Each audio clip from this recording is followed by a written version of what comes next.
దళిత బంధు పథకం అమలు చేస్తామని ఎప్పుడైతే చెప్పడం మొదలుపెట్టారో అప్పటి నుంచి కూడా అనేక సందేహాలు అనేక అనుమానాలు కలుగుతూ ఇప్పటివరకు కొనసాగింది. అవే అనుమానాలు అవే సందేహాలు ఇంకా మరింత బలపడుతున్నాయి హుజురాబాద్ కేంద్రంగా జరుగుతున్న పరిణామాలు చూస్తుంటే. ఇంతకు అసలు దళిత బంధు పైసలు దళితులకు ఇస్తారా ఇవ్వరా అనేటువంటి అనుమానాలు చాలా తీవ్రంగా కనిపిస్తున్నాయి. ఎందుకంటే ఇప్పటికే చాలామంది అకౌంట్లలో డబ్బులు వేశారు తప్ప ఏ ఒక్కరు కూడా ఆ డబ్బులను వాడుకోవడానికి వీలు లేకుండా ఫ్రీజ్ చేసి పెట్టారు. మరికొంతమందికి వెనక్కి వెళ్ళిపోతున్నాయి. చాలామందికి అలా పడినటువంటి డబ్బులు కూడా మరలా వెనక్కి వెళ్ళడం ఇంతవరకు ఎన్నడూ చూస్తుంటారు. ఇలాంటి క్రెడిట్ అయిన తర్వాత డబ్బులు డెబిట్ కావడం. సో దీని కారణంగా అసలు ఈ ఎన్నికల తర్వాత 30వ తారీఖు తర్వాత ఆల్రెడీ ఇప్పుడు కొంతమందికి క్రెడిట్ అయ్యాయి. ఆ వారికి కూడా అందరికీ కూడా మరలా రిటర్న్ అయిపోతాయా అనేటువంటి ఆందోళన వ్యక్తమవుతుంది. దీనికి సంబంధించి గ్రామాలకు వచ్చే టీఆర్ఎస్ నాయకులందరూ కూడా నిలదీస్తున్నారు. దళితులను అకౌంట్లో పడ్డటువంటి డబ్బులను ఎందుకు వాడుకోనికి ఇవ్వట్లేదు, ఏ రకంగా ఇవి మరలా వెనక్కి వెళ్తున్నాయని నిలదీస్తున్న పరిస్థితి. టీఆర్ఎస్ నాయకులు కూడా ఏం సమాధానం చెప్పాలో తెలియక అక్కడి నుంచి వెళుతున్న పరిస్థితి కనిపిస్తుంది. అసలు మొదటి నుంచి చూసుకున్నా కూడా కేసీఆర్ మాటలో కూడా చూస్తే ఒకసారి నియోజకవర్గానికి 100 కుటుంబాలు అన్నారు, తర్వాత హుజురాబాద్కి పైలట్ కేంద్రం అన్నారు, తర్వాత వాసలమర్రి దగ్గరికి వెళ్ళి ఇంకో రకంగా మాట్లాడారు, తర్వాత ప్రభుత్వ ఉద్యోగులకు కూడా దళిత బంధు అన్నారు, తర్వాత అంతకుముందు ప్రభుత్వ ఉద్యోగులు ఉన్న వరకు దళిత బంధులే. ఇలా నోటికి వచ్చినట్టు మొదటి నుంచి ఇప్పటి వరకు చూస్తే ఒక 10-20 రకాల మాటలు దళిత బంధు పథకం మీద వచ్చాయి. ఇంతవరకు విధి విధానాలు లేవు, ప్రణాళికలు లేవు, ఏ రకంగా ముందుకు వెళ్తుందో కూడా తెలియని పరిస్థితి. ఈ అయోమయ పరిస్థితిలో హుజురాబాద్లో ఉన్నటువంటి దళితులందరూ కూడా ఇప్పుడు తీవ్రమైనటువంటి అనుమానంతో సందేహంతో ఉన్నారు. ఇదంతా ఎన్నికల గ్లామ్లింగ్ అని వాళ్ళకు పూర్తిగా అర్థమవుతున్నట్టుగా కనిపిస్తుంది. 30వ తారీఖు తర్వాత అసలు ఇప్పుడు వచ్చేది దేవుడికి ఎరుగు, 30వ తారీఖు అయితే పక్కా రావనేటువంటి ఉద్దేశంతో అన్నట్టుగా కనిపిస్తుంది. దీనికి సంబంధించి పూర్తిగా మనం డిస్కషన్ కంటిన్యూ చేద్దాం. అసలు హుజురాబాద్లో ఏం జరుగుతుంది, దళితులు ఏమంటున్నారు దీనిపైన, వారికి నిధులు వచ్చాయా, వస్తే వారు ఏం చేస్తున్నారు, వాటిని రానుల పరిస్థితి ఏంటో కూడా పూర్తిగా తెలుసుకుందాం. ప్రస్తుతం మనకు హుజురాబాద్ నుంచి మా ప్రతినిధి సతీష్ లైవ్లో సిద్ధంగా ఉన్నారు. అదేవిధంగా మా ఎగ్జిక్యూటివ్ ఎడిటర్ సునీల్ స్టూడియోలో ఉన్నారు. అలాగే కల్లూరి శ్రీనివాస్ గారు విశ్లేషకులు కూడా జాయిన్ అవుతున్నారు. ముందుగా సతీష్, అక్కడ ఇప్పుడే కాసేపటి క్రితం సభ కూడా జరిగినట్టుంది, ఈటల రాజేందర్ వారందరూ మాట్లాడినట్టున్నారు కదా. సో అక్కడ ప్రధానంగా తీసుకొచ్చిన అజెండా ఏంటి, అలాగే ఈ దళిత బంధు పథకానికి సంబంధించి దళితుల వ్యూ ఎలా ఉంది, అక్కడ ఏం చర్చ నడుస్తుంది? సాయి, మొత్తానికి ఇవాళ జరిగినటువంటి బీజేపీ ఆధ్వర్యంలో నిర్వహించినటువంటి దళిత గర్జన సభతోటి టీఆర్ఎస్కు సంబంధించి వాళ్ళ గుండెలు జారిపోతాయి అనుకోవడంలో ఆశ్చర్యం లేదు. ఎందుకంటే ఒకవైపు వాళ్ళ ఆశలన్నీ కూడా దళితులకు సంబంధించినటువంటి ఓట్లపైనే, దళిత సామాజిక వర్గానికి సంబంధించినటువంటి సుమారు 50,000 ఓట్లకు సంబంధించి ఆ దళిత బంధు పథకాన్ని ప్రవేశపెట్టడం మూలంగా వచ్చేటువంటి ఓట్లపైన ఆశలు పెట్టుకున్నటువంటి టీఆర్ఎస్ బీజేపీ నిర్వహించేటువంటి దళిత గర్జన సభకు ఎవరు పోరు అనేటువంటి విధంగా వాళ్ళు అనుకున్నారు. కానీ గ్రామాలు ఎక్కడికెక్కడ దళిత సమాజ వర్గానికి సంబంధించినటువంటి ప్రజలను అడ్డుకునేటువంటి ప్రయత్నం చేసినా కూడా జమ్మికుంటలో నిర్వహించినటువంటి సభకు జనం పోటెత్తినటువంటి తీరు కనుక చూస్తే టీఆర్ఎస్ ఆశలు గల్లంతైనట్టుగానే చెప్పుకోవచ్చు మనం ఇక్కడ. ఎందుకంటే బీజేపీ ఆధ్వర్యంలో నిర్వహించినటువంటి ఎక్కడికక్కడ ప్రతి గ్రామం లోపల కూడా మీరు దళిత గర్జన సభకు కనుక వెళితే మీకు దళిత బంధు పథకం రాదు, మీకు రాకుండా చేస్తామంటూ కూడా కొన్ని గ్రామాల్లో టీఆర్ఎస్ నాయకులు స్వయంగా ఇండ్లలోకి వెళ్ళి అడ్డుకునేటువంటి ప్రయత్నం చేసినప్పటికీ కూడా ఇక్కడ వచ్చినటువంటి జనాలను కనుక చూసినట్లయితే వాళ్ళు ఎంత మేరకు అడ్డుకున్నా కూడా ఈ హుజురాబాద్ నియోజకవర్గంలో బీజేపీకి అడ్డు ఉండదు అనేటువంటి మాట నిదర్శనంగా నిలుస్తుందంటూ కూడా సర్వత్రా చర్చ సాగుతున్నటువంటి పరిస్థితి. మనతో పాటుగా ఆ దళిత సామాజిక వర్గానికి సంబంధించి ఇవాళ దళిత గర్జన సభలో పాల్గొన్నటువంటి సమాజానికి సంబంధించినటువంటి వాళ్ళు ఉన్నారు, వాళ్ళతో మాట్లాడించేటువంటి ప్రయత్నం చేద్దాం. చెప్పండి, ఇవాళ జరిగినటువంటి సభ మీకు ఏ విధంగా అనిపించింది? ఈరోజు దళిత గర్జన సభ చాలా చక్కగా జరిగింది. ఇలా హుజురాబాద్ కాన్స్టిట్యుయెన్స్ మన 5 మండలాల్లో ఉంచిన అన్నదమ్ములకు అక్కాజీలందరూ ఇలా దళిత గర్జనకు దాదాపు అందరూ చాలా కట్టుగా అందరూ వచ్చి ఇలా బీజేపీ దళిత మీటింగ్ సక్సెస్ చేసినందుకు వారికి మా జైభీం తరఫున తెలుపుతున్నాం.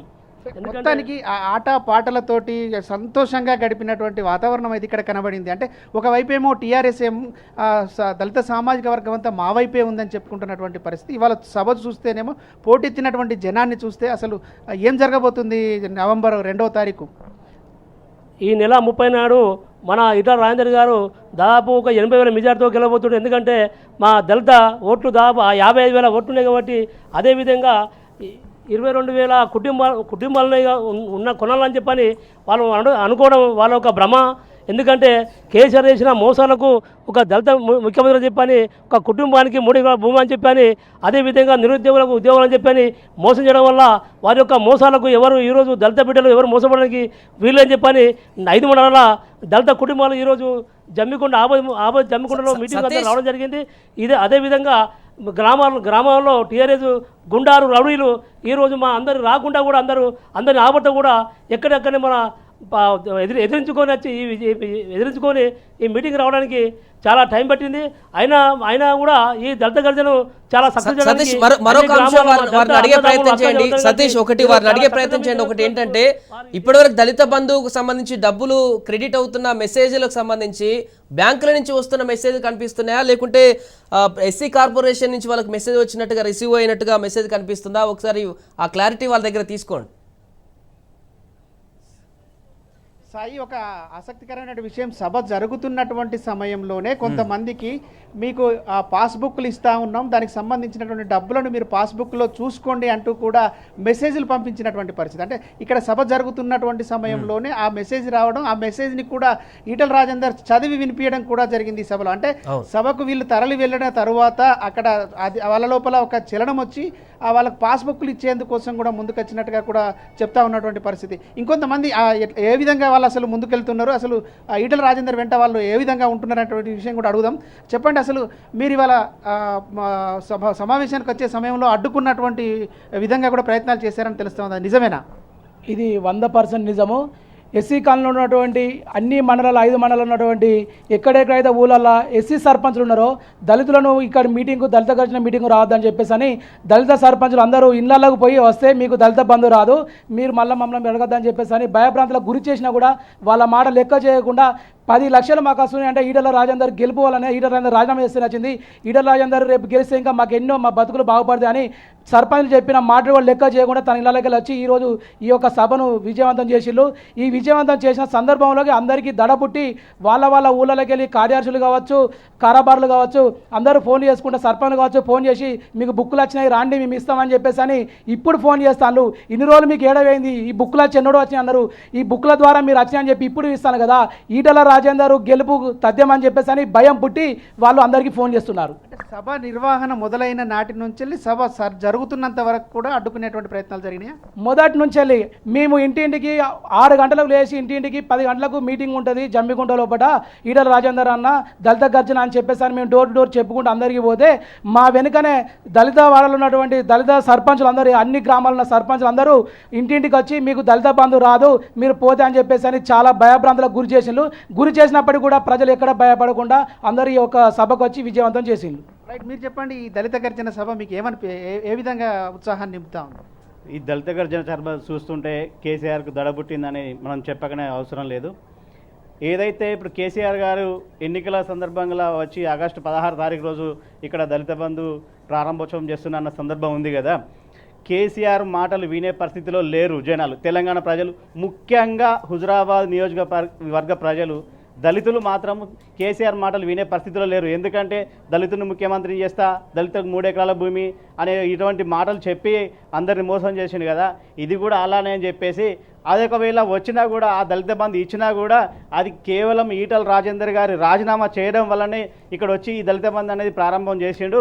అయినా అవసరం లేదు, పైసలు తీసుకున్నా ఓకే, ఆ 10 లక్షల రూపాయలు తీసుకుంటాం, మేము ఈటల రాజేందర్ గారికి ఓటేస్తామని చెప్పేసి ఈ హుజురాబాద్ నియోజకవర్గ దళితులంతా కూడా ఏకంగా 10 లక్షలు ఇచ్చినా ఈటల రాజేందర్కి ఓటేస్తారా? అదేం పద్ధతి? 10 లక్షలు ఇచ్చినా కూడా వేస్తాము.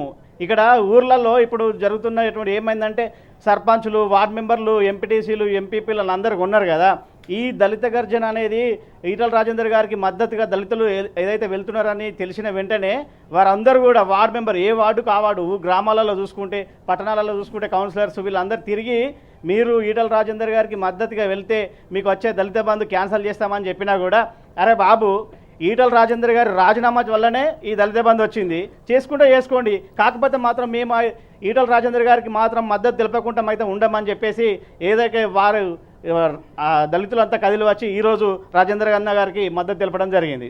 రైట్, మీరు చెప్పండి, ఈ సభ ఏ విధంగా మీకు ఉత్సాహాన్ని నింపుతా ఉంది? అసలు ఈ సభ మాలాంటి యువకులకు, మా హుజురాబాద్ నియోజకవర్గంలో యువకులందరికీ చాలా ఉత్సాహాన్ని ఇచ్చింది. ఎందుకంటే మొదటి నుండి కూడా ఈటెల రాజేంద్రన్న గారు 20 సంవత్సరాల నుండి మా నియోజకవర్గంకి మంచి ఆప్తుడు.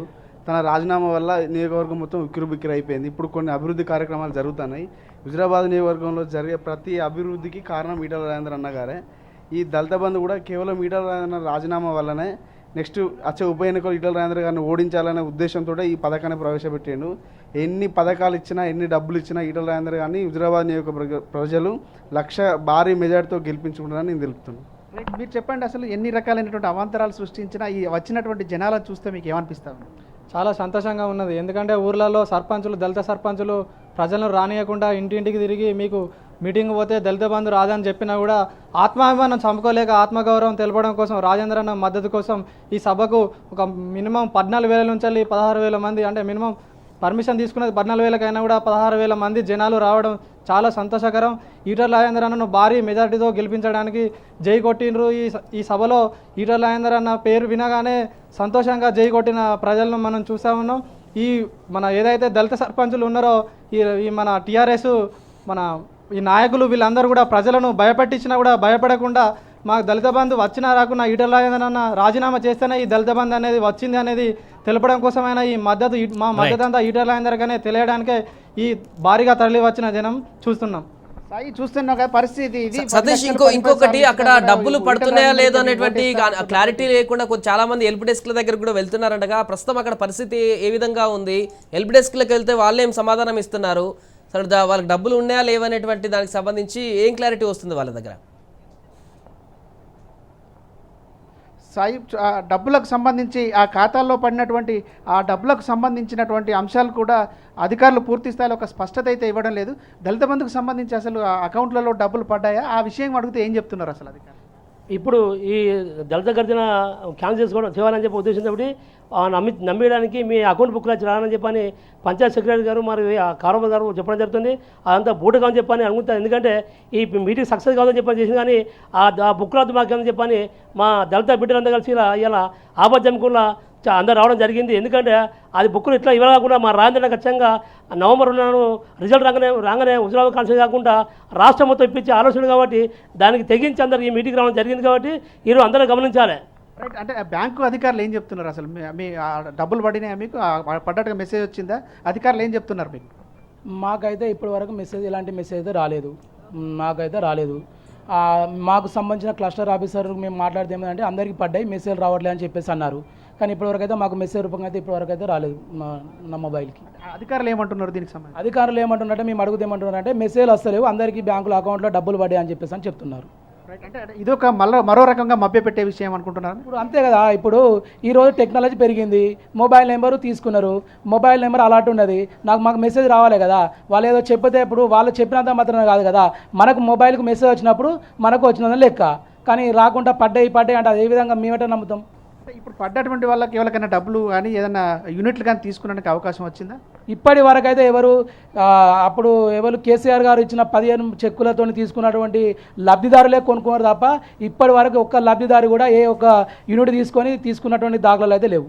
ఎప్పటి వరకు ఇస్తారనేటువంటి నమ్మకం మీకు ఉందా అసలు? అసలు నమ్మకం ఎక్కడిదే అండి? నమ్మకం లేదు, ఏం లేదు. కేసీఆర్ స్వయంగా 15 మందికి ఇస్తున్నామని చెప్పిన దానిలోనే ఒక 7-8 మందికి వచ్చింది. ఇంకా వాళ్ళే మిగిలిపోయారు.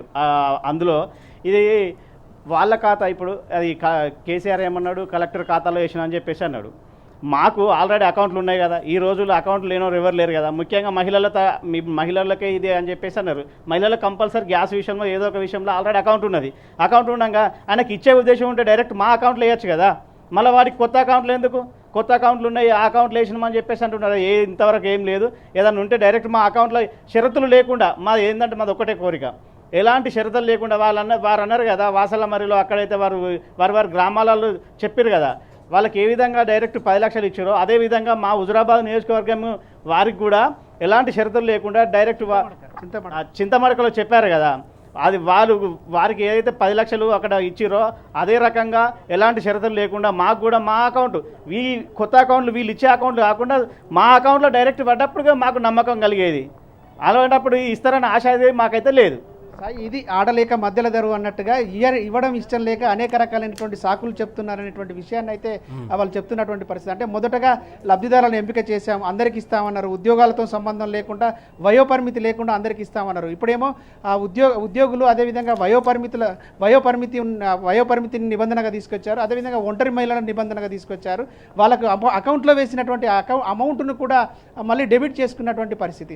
దాంతోపాటుగా ఇంతకాలం గడిచింది, ఏ పనైనా చేయాలనుకుంటే ఆయన అనుకున్నటువంటి పనిని తెల్లవారికి వరకు చేసేటువంటి కేసీఆర్ ఇప్పుడు ఈ పనిని ఇంతకాలం గడిచినా చేస్తలేడు అంటే మాకు ఇచ్చేటువంటి నమ్మకం లేదు అనేటువంటి, అదేవిధంగా ఇచ్చినటువంటి డబ్బులను సరిగా ఖర్చు పెట్టుకోవడానికి మాకు ఇష్టం వచ్చినటువంటి వ్యవహారాలకు మా ఆర్థిక స్వావలంబనను పెంపొందించుకునేందుకోసం ఖర్చు చేసుకునేటువంటి అవకాశాన్ని మాకు ఇవ్వాలి అంటే నిర్ణయించుకొని మేము ఏదైతే ఖర్చు చేయాలనుకుంటున్నామో దాని మీద ఖర్చు చేసుకునేటువంటి అవకాశాన్ని ఇవ్వాలంటూ వాళ్ళు కోరుతున్నటువంటి పరిస్థితి.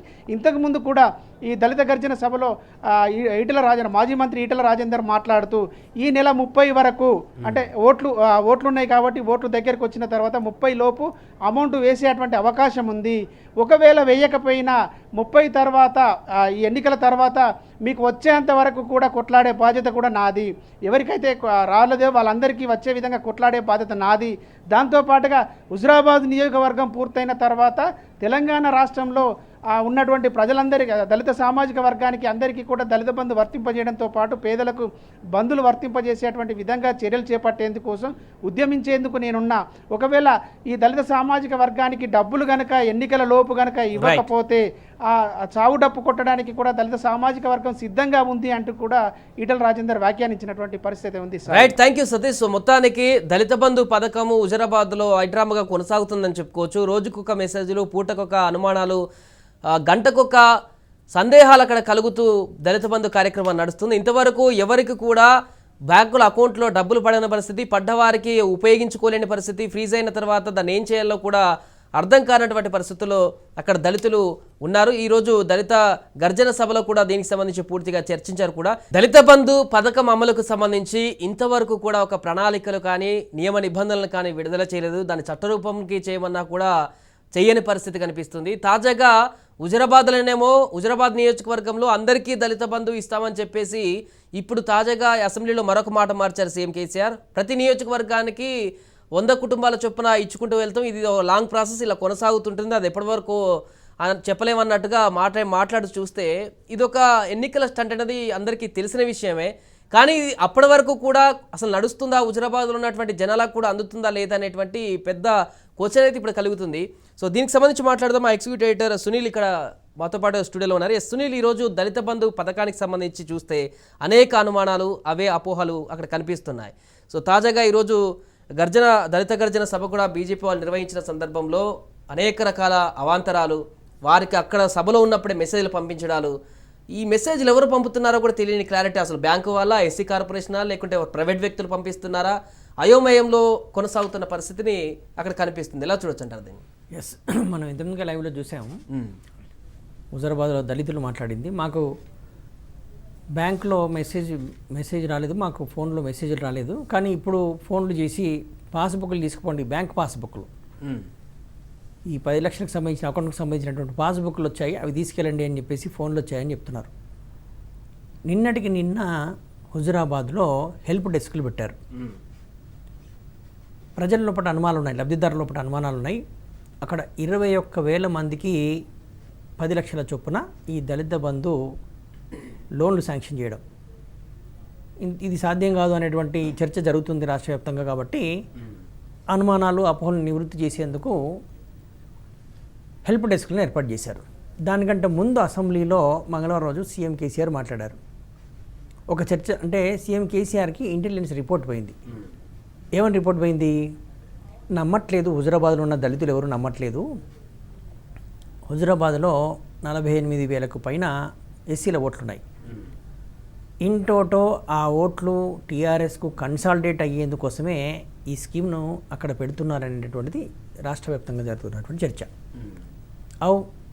ఓట్ల కోసమే పెడుతున్నాం, ప్రభుత్వం ఏదైనా మఠమా, మాది రాజకీయ పార్టీ, ఓట్ల కోసమే చేస్తామని చెప్పేసి బాజాబ్తా కేసీఆర్ చెప్పాడు. దాంతో అర్థమైపోయింది దళిత బంధు పథకం హుజరాబాద్లో 48,000 పై చిలుకున్నటువంటి ఎస్సీ ఓట్లను కొల్లగొట్టేందుకు అయినటువంటిది. మరి పూర్తి స్థాయిలో ఇస్తారా లేదా అనేటువంటి అనుమానాలు వాళ్ళకున్నాయి. ఎందుకు వచ్చాయి అంటే మొదట్లో వాసాలమర్రి సీఎం కేసీఆర్ దత్తత గ్రామం, అక్కడ ఈ స్కీమ్ను అమలు చేస్తామని చెప్పారు. దానికి సంబంధించి లబ్ధిదారుల ఎంపిక అయింది, అకౌంట్లలో డబ్బులు కూడా పడ్డాయి. ఇది ఎస్సీల కోసం ఉపయోగించినటువంటి స్కీమ్. ఒక ఎస్సీ సెగ్మెంట్ను ఇంకేదోనో సెలెక్ట్ చేసుకొని అమలు చేస్తారు, కానీ హుజురాబాద్ని ఎందుకు సెలెక్ట్ చేసుకున్నారు అనేటువంటి అనుమానాలు మొదట్లోనే వచ్చాయి. దాంతో ఇప్పుడు తాజాగా ఏం చేశారు, మళ్ళీ ఒక 4 అసెంబ్లీ సెగ్మెంట్లను తీసుకున్నారు. ఆ 4 కూడా ఎస్సీ రిజర్వ్డ్ అసెంబ్లీ సెగ్మెంట్లు. ఖమ్మం జిల్లాలో మదిర, ఉమ్మడి నల్గొండ జిల్లాలో తుంగతుర్తి, ఉమ్మడి మహబూబ్నగర్ జిల్లాలో అచ్చంపేట, ఉమ్మడి నిజామాబాద్ జిల్లాలో జుక్కల్. ఈ 4 ఎస్సీ రిజర్వ్డ్ అసెంబ్లీ సెగ్మెంట్లలో ఒక్కో మండలం తీసుకొని అక్కడ ఈ స్కీమ్ను అమలు చేస్తామని చెప్తున్నారు. మరి హుజురాబాద్ ఎస్సీ రిజర్వ్డ్ కాదు, కానీ ఎందుకు సెలెక్ట్ చేసుకున్నారు? అక్కడ ఉప ఎన్నిక జరుగుతుంది కాబట్టి సెలెక్ట్ చేసుకున్నారు. కాబట్టి స్పీడ్గా జరగాలి. 21,000 మంది ఉన్నారు. 21,000 మందికి 10 లక్షల చొప్పున 2,000 కోట్ల రూపాయలు అక్కడ కలెక్టర్కి వెళ్ళిపోయాయి. అది బడ్జెట్ ఆర్డర్ రిలీజ్ కూడా వచ్చేసింది, బీఆర్ వచ్చేసింది. మరి అప్పుడు ఎందుకు జరగట్లేదు? కేవలం 15 మందికి మాత్రమే ఎందుకు ఇచ్చారు యూనిట్లు? ఇప్పుడు వాళ్ళంతా కూడా ఈ స్కీమ్ కింద కొంతమంది డైరీ ఫార్మ్స్ పెట్టుకుంటున్నారు, కొంతమంది ఏమో ఫ్లోర్ మిల్స్ పెట్టుకుంటున్నారు, కొంతమంది ట్రాక్టర్లు, కొంతమంది వెహికల్స్, కార్లు లాంటివి ఇవన్నీ చాలా పెట్టుకుంటున్నారు. ఒక 15 మందికి మాత్రమే ఈ యూనిట్స్ అన్నీ గ్రౌండ్ అయినాయి. దీనికి వాళ్ళు మీరు ఏం పెట్టుకుంటున్నారు యూనిట్ అనే దానికి ఒక డీటెయిల్ ప్రాజెక్ట్ రిపోర్ట్ రెడీ చేసుకోవాలి, ఎస్సీ కార్పొరేషన్ సబ్మిట్ చేయాలి.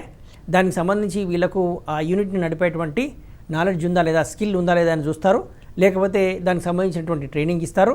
ఆ ట్రైనింగ్ పూర్తయిన తర్వాత ఈ యూనిట్ని ఈ లబ్ధిదారుడు రన్ చేయగలుగుతాడు అనుకున్నప్పుడు దానికి సంబంధించినటువంటి మెషినరీ కానీ, ఒకవేళ డైరీ ఫామ్ అయితే అది గేదెలు ఆవుల కొనుగోలుకు సంబంధించి అవి ఎక్కడ దొరుకుతాయో అక్కడ ఇస్తారు. ఎవరికి కూడా రూపాయి నేరుగా చేతికి ఇవ్వరు. ఇది స్కీమ్కి సంబంధించినటువంటి గైడ్లైన్స్. దాంతో ఇది ఎప్పటికయ్యాను 30వ తారీఖుతో పోలింగ్ అయిపోతుంది. పోలింగ్ అయిపోయాక ఇది పెట్టిందే ఓట్ల కోసం అనేటువంటి పొలిటికల్ టాక్ ఉంది. సో ఇక్కడ అనుమానాలు మొదలైనవి. సీఎం కేసీఆర్ అసెంబ్లీలో ఈ ఇంటెలిజెన్స్ రిపోర్ట్ ఆధారంగా ఈ విధంగా మేము ఒక్క హుజురాబాద్ ఎన్నిక కోసం ఈ పథకం తెస్తామా, ఇది ప్రభుత్వమా ఇంకేమన్నా, ఈ విధంగా మాట్లాడతారా, ఇంకో ఎన్నిక ఉండదా, ఇది కరెక్ట్ కాదు అనేటువంటి ధోరణిలో కేసీఆర్ సభలోనే మాట్లాడారు. అంటే ఏంటి, ఇంటెలిజెన్స్ రిపోర్టు పూర్తిగా ఇది నమ్మట్లేదని వచ్చింది. దాంతో అక్కడ హెల్ప్ డెస్క్లు ఇమీడియట్గా తెరుచుకున్నాయి. ఈ హెల్ప్ డెస్క్లలో కూడా వెళ్తే అక్కడ కూడా సరైన సమాచారం లేదు. ఇప్పుడు మనకు లైవ్లోనే చెప్పినటువంటి పరిస్థితి, ఎవరు కూడా సరైన సమాచారం ఇస్తలేరు. వాళ్ళను వచ్చిన వాళ్ళనంతా కూడా ఏదో కన్విన్స్ చేసి పంపించేటువంటి ప్రయత్నం చేస్తున్నారు. కానీ ఇమ్మీడియట్గా యూనిట్స్ ఎన్ని గ్రౌండ్ అయినాయి, రోజుకు ఒక 100-1000 రోజుకు గ్రౌండ్ కావాలి కదా. ఈ నెల 30వ తారీఖులోపు ఎలక్షన్స్ అయిపోవాలనుకుంటే ఈ పూర్తిగా కావాలంటే రోజుకు ఒక 1000 యూనిట్స్ గ్రౌండ్ కావాలి. ఆ మేరకు అధికారులు టీంలు పనిచేయాలి.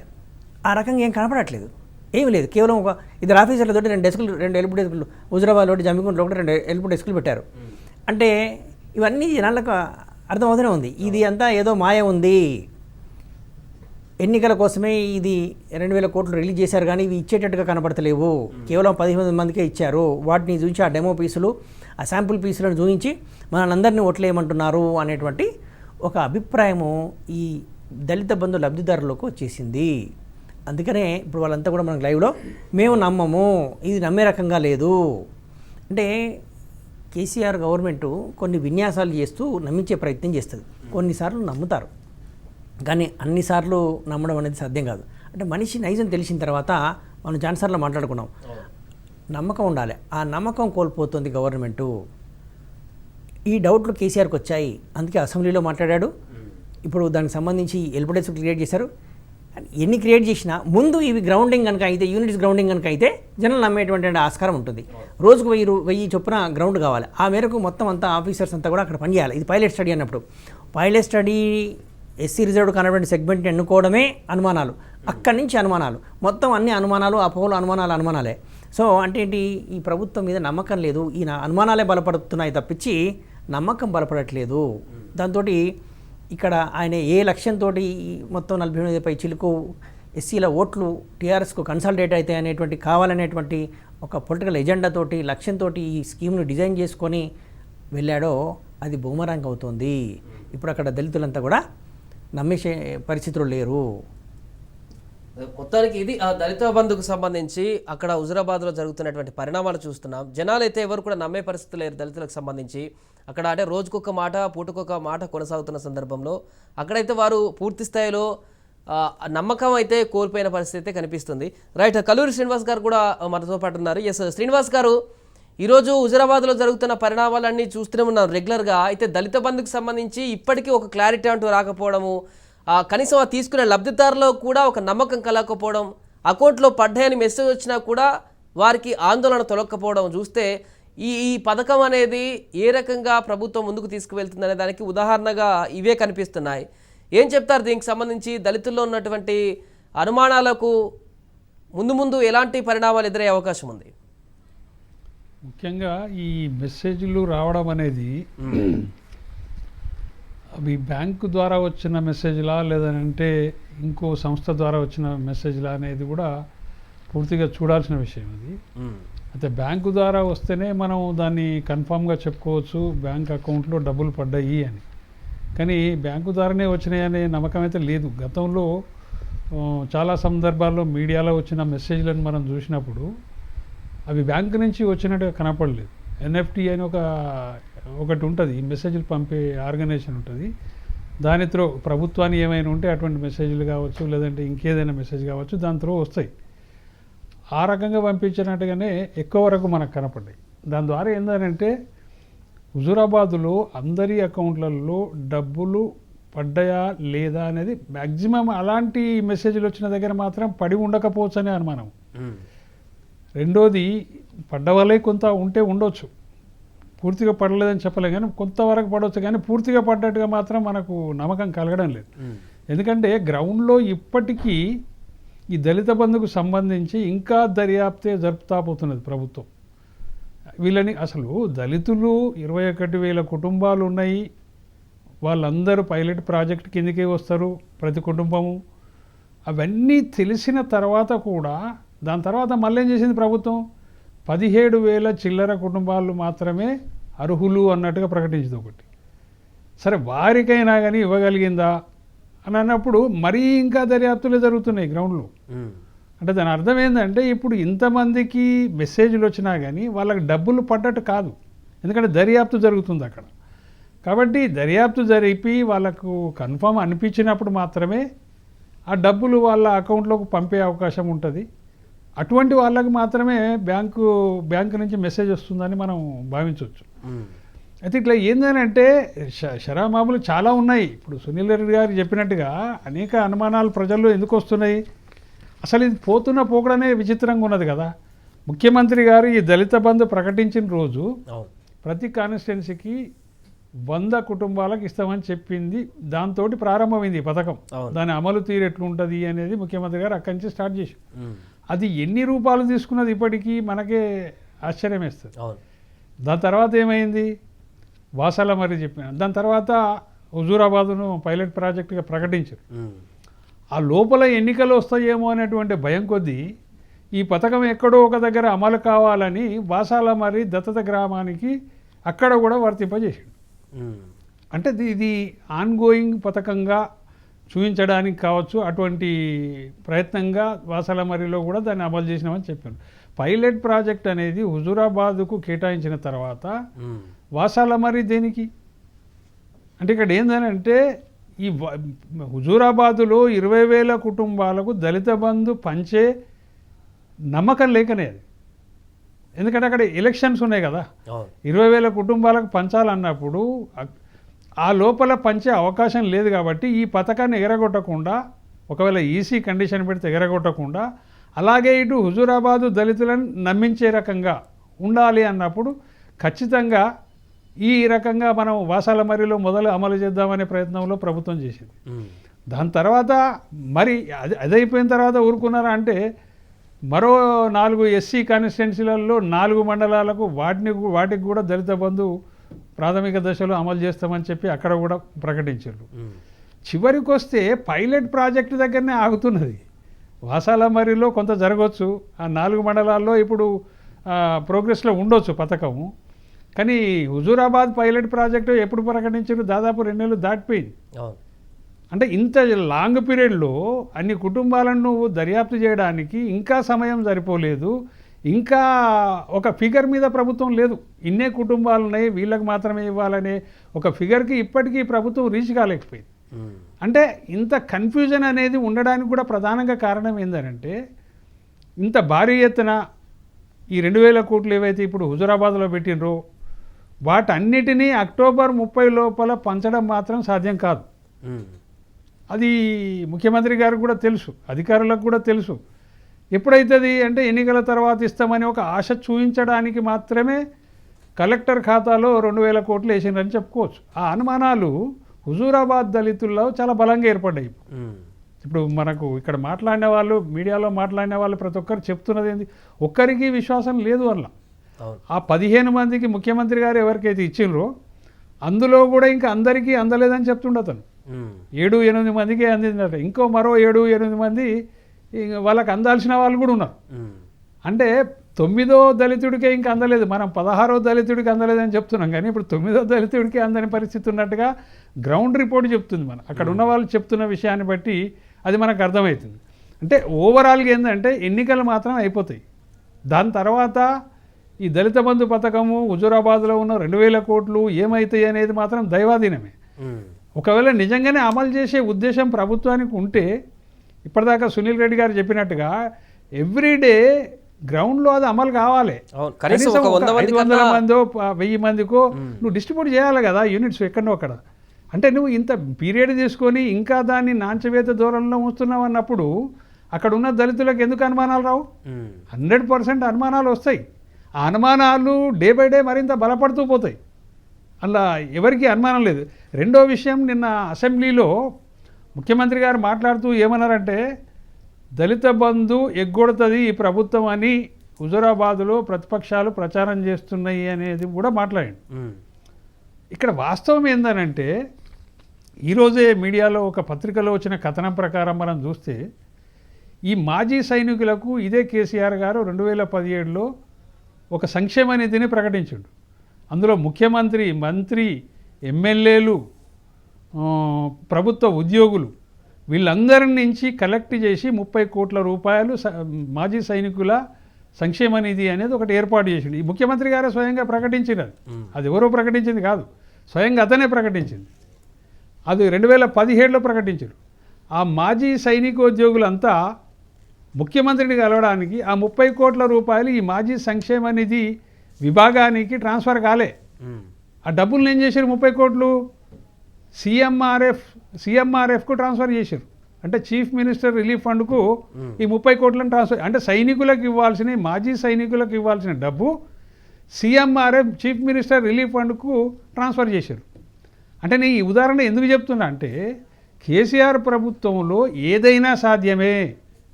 ఈరోజు కలెక్టర్ గారి దగ్గర ఉన్నటువంటి 2000 కోట్లు కూడా ఇంకోవైపు రేపు ట్రాన్స్ఫర్ కావాలని నమ్మకం ఎక్కడిది? ఇప్పటికే చాలా మంది దళితుల అకౌంట్లో పడినటువంటి మెసేజ్లు వచ్చినవి కూడా మరలా రిటర్న్ అవుతున్నట్టు మెసేజ్ వచ్చినాయని చెప్పేసి కూడా ఆందోళన ఉంది. రైట్, దీనికి సంబంధించి పూర్తిగా మాట్లాడదాం శ్రీనివాస్ గారు. చిన్న బ్రేక్ తీసుకున్న తర్వాత అలాగే చాలా మందికి రిటర్న్ అయిపోయాయి ఇప్పటికీ అకౌంట్లలో. దళిత బంధుకు సంబంధించి అనేక రకాల అనుమానాలు ఇంకా కొనసాగుతున్నాయి. అసలు ఇంకొంచెం డెప్త్గా ఆలోచిస్తే దీని వెనుక ఉన్నటువంటి మర్మం ఏంటనేది కూడా తెలుస్తుంది. సో దీనికి సంబంధించి మాట్లాడదాం. సునీల్, ఏ రకంగా చూడవచ్చు అంటే అందరి అకౌంట్లు ఫ్రీజ్ చేయడం దగ్గరే ఇంకా కొనసాగుతున్న సందర్భంలో ఆఫ్టర్ ఎలక్షన్ ఏం జరగబోతుంది అనే ఒక అంచనా ఒక్కొక్కరి నుంచి ఒక్కొక్క రకంగా వినిపిస్తుంది. మీరేం చెప్తారు? మనం చెప్పేదేం లేదు, ఇక్కడ లబ్ధిదారులే చెప్తున్నారు. వాళ్ళకి అనుమానాలు ఉన్నాయి. వాళ్ళతో మాట్లాడితే వాళ్ళు అనుమానాలు వ్యక్తం చేస్తున్నారు. ఇంతకుముందు లైవ్లో మనం చూసాం. ఈ దళిత బంధు స్కీము హుజూరాబాద్లో అమలు చేయాలని నిర్ణయించిన తర్వాత ఆగస్టు 16వ తారీఖున సీఎం కేసీఆర్ హుజూరాబాద్కు వెళ్ళారు. మోటివేట్ చేశారు, మీకు ఈ విధంగా వస్తాయని చెప్పేసి. 500 కోట్లు మొదట్లో ఫస్ట్ ఫేజ్ కింద 500 కోట్లు రిలీజ్ చేశారు. 500 కోట్లు ఇమ్మీడియట్గా గ్రౌండ్ అయిపోవాలి కదా. తర్వాత మళ్ళీ 500 కోట్లు ఇచ్చారు. ఇప్పుడు మొత్తం 2000 కోట్లు కలెక్టర్ అకౌంట్లో వేశారు. అంటే ఏంటి, మేము నిధులన్నీ ఇచ్చేసాం, మీకు ఈ స్కీమ్ను అమలు చేయబోతున్నాం, మీరు నమ్మండి అనేటువంటిది. నిధులు ఇచ్చేస్తే నమ్ముతారా, ఈ యూనిట్లు గ్రౌండింగ్ అయితే నమ్ముతారా? మీరు మొదట్లోనే 500 కోట్లు కేసీఆర్కి వెళ్తున్నప్పుడే 500 కోట్లు ఇచ్చినప్పుడు ఆ 500 కోట్లు ఖర్చు అయ్యే విధంగా గ్రౌండ్ చేసినట్టయితే, యూనిట్లు ఇచ్చినట్టయితే, ఎగ్జిక్యూట్ చేసినట్టయితే, ఎస్సీ కార్పొరేషన్ ద్వారా ఈ ప్రాజెక్ట్ రిపోర్ట్లు, వాళ్ళకు ట్రైనింగ్లు ఇమీడియట్గా అవి డైరీ ఫామ్లో, ఫ్లోర్ మిల్లులో, ట్రాక్టర్లో, తర్వాత వెహికల్స్ ఏదో ఒకటి వాటన్నిటినీ ముందు ఆ 500 కోట్లు ఖర్చు అయిపోయిన తర్వాత మిగిలిన 500 కోట్లు, తర్వాత మిగిలిన 1000 కోట్లు, ఈ విధంగా ఈ 50 రోజులు 16వ తారీఖు ఆగస్టు 16వ తారీఖు అంటే ఇవాటికి 50 రోజులు. ఈ 50 రోజులల్లా మీరు ఎంతమందికి ఎగ్జిక్యూట్ చేశారు యూనిట్లు? ఇప్పటికి కూడా 10-15కి మించి లెక్క అందట్లేదు. అంటే ఏం చేసినట్టు 50 రోజులు? మీరు ఆ నిధులను చూపించి ఇవి మీకు వస్తాయి, ఇవి మీకు వస్తాయి అంటే 50 రోజులుగా అక్కడ లబ్ధిదారులు నమ్ముతారా? అందుకని ఈ అనుమానాలన్నీ. రాష్ట్ర వ్యాప్తంగా ప్రతి అసెంబ్లీ సెగ్మెంట్ అంటే 119 అసెంబ్లీ సెగ్మెంట్లు, అసెంబ్లీ సెగ్మెంట్కు 100 మంది చొప్పున దళిత బంధు అమలు చేస్తాం ఫస్ట్ ఫేజ్లో అంటే 1200 కోట్లు ఖర్చు అవుతుంది అని చెప్పారు. తర్వాత 2000 కోట్లు ఒక హుజురాబాద్కు, మిగిలిన రాష్ట్రం అంతా 1200 కోట్లు అన్నారు. అంటే ఒక హుజురాబాద్కే 2000 కోట్లు ఖర్చు పెట్టి మిగిలిన రాష్ట్రం అంతా అందులో సగం మాత్రమే ఖర్చు పెడతామంటే అక్కడ హుజురాబాద్లో ఉన్న వాళ్ళకి అనుమానాలు రావా? ఇది సాధ్యమైనా, ఇట్లా ఇట్లా జరుగుతుందా, ఇట్లా ఉంటుందా, నమ్మొచ్చా అనేటువంటి అనుమానాలు అక్కడే వస్తున్నాయి. ఇవాళ ఇప్పటి వరకు కూడా ఇచ్చిన 2000 కోట్లలో మీరు 1-2 కోట్లు కూడా ఖర్చు పెట్టకపోతే అనుమానాలు రాకపోతే ఏమొస్తాయి?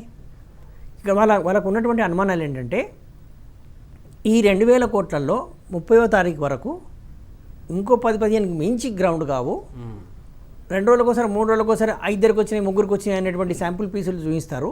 ఆ డెమోలను చూపించి ఇక రాబోతున్నాయి అని చెప్తారు. ఇంత చేస్తే 3-4 కోట్లు కూడా పూర్తిగా ఖర్చు చేయరు. తర్వాత ఏం జరుగుతుంది? ఎలక్షన్లు అయిపోయిన తర్వాత ఇది రాష్ట్ర వ్యాప్తంగా అమలు చేస్తున్నటువంటి పథకం అనుకున్నాం, పైలట్ ప్రాజెక్టుగా హుజురాబాద్ని ఎన్నుకున్నాం, ఇక్కడ 20 మందికి 30 మందికి ఇచ్చాం, ఇంకా చాలు, మొత్తం రాష్ట్ర వ్యాప్తంగా అమలు చేయబోతున్నాం కాబట్టి 1200 కోట్లు ఖర్చు చేస్తామని చెప్పారు కదా. ఈ హుజురాబాద్కి ఇచ్చినటువంటి 2000 కోట్ల నుంచే 1200 కోట్లు స్కీమ్కి ఇచ్చేసి మిగిలిన 800 కోట్లు మాత్రం వచ్చే ఏడాదికి క్యారీ ఫార్వర్డ్ చేస్తారు అనేటువంటి చర్చ హుజురాబాద్లోనే జరుగుతుంది. అంటే ఏంటి? ఎందుకు వస్తున్నాయి ఈ అనుమానాలు? మీరు 50 రోజులు అవుతుంది కేసీఆర్ హుజురాబాద్కి వెళ్ళి, అప్పటి నుంచే ఇవి గ్రౌండ్ చేయడం మొదలుపెట్టినట్టయితే ప్రజలు నమ్మడానికి ఆస్కారం ఉండేది. సో ఇప్పుడు ఎక్కడి వరకు వచ్చింది పరిస్థితి?